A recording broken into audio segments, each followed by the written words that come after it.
Hello everyone, welcome to my video. সবাই কেমন আছো? আশা করি সবাই ভালোই আছো। তো আজকে তোমাদের সাথে শেয়ার করছি আমের কেক। তার জন্য আমি এখানে 4টে ডিম নিয়েছি। তার কুসুমগুলোকে আমি আলাদা করে একটু বাটিতে তুলে রাখছি। আর ডিমের ওই সাদা অংশটাকে আমার কাছে একটা ইলেকট্রিক হ্যান্ড বিটার ছিল, তো ওটা দিয়ে আমি বিট করে নিচ্ছি। আর আমি এখানে 1 কাপ মতো চিনি গুঁড়ো ইউজ করছি। তোমরা চাইলে গোটা চিনিও ইউজ করতে পারো। এটা হ্যান্ড উইক্স দিয়েও করা যাবে, একটু সময়টা বেশি লাগে।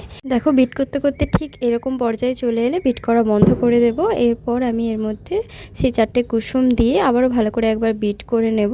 তো এরপর আমি 1 কাপ মতো তেল দিয়ে দেব। আর এরপর 1 চামচ ভ্যানিলা এসেন্স দিয়ে দেব। এরপর সেই দুটো আম আমি ভালো করে ব্লেন্ড করে রেখেছিলাম, ওটা 1 কাপ মতো দিয়ে একবার জাস্ট ঘুরিয়ে সাইডে রেখে দেব। তারপর আরেকটি পাত্রে একটি চালনি নিয়ে 2 কাপ মতো ময়দা আর 2 চামচ মতো গুঁড়ো দুধ দিয়ে ওটাকে ভালো করে চেলে এক সাইডে রেখে দেব। তারপর আমি একটি মাঝারি সাইজের কেক মোল্ড নিয়েছি, ওটার মধ্যে তেল ব্রাশ করে একটি পেপার দিয়ে ভালো করে সেট করে ওটাও একটা সাইডে রেখে দেব।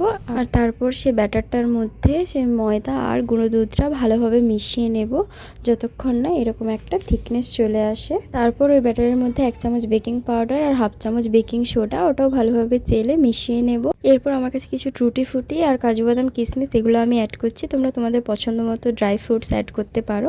এরপর আমি সেই কেক মোল্ডে কিছুটা ব্যাটার ঢেলে নিলাম।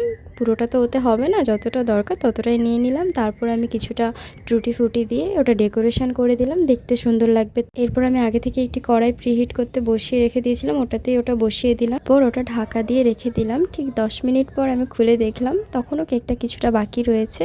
তার ঠিক 5 মিনিট পর মানে 15 মিনিট পর আমার কেকটা পুরোপুরি রেডি।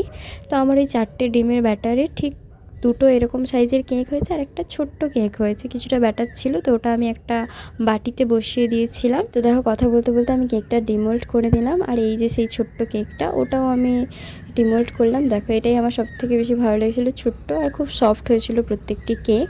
আমার এরকম সাইজের দুটো কেক আর এই ছোট্ট কেক, মোট 3টি কেক হয়েছিল। চলো তোমাদেরকে কেকটা কেটে দেখাচ্ছি। দেখে বুঝতেই পারছো কতটা সফট হয়েছিল কেকটা, খেতেও বেশ দারুণ হয়েছিল। তো ভিডিওটা এখন পর্যন্তই। চলো, টাটা।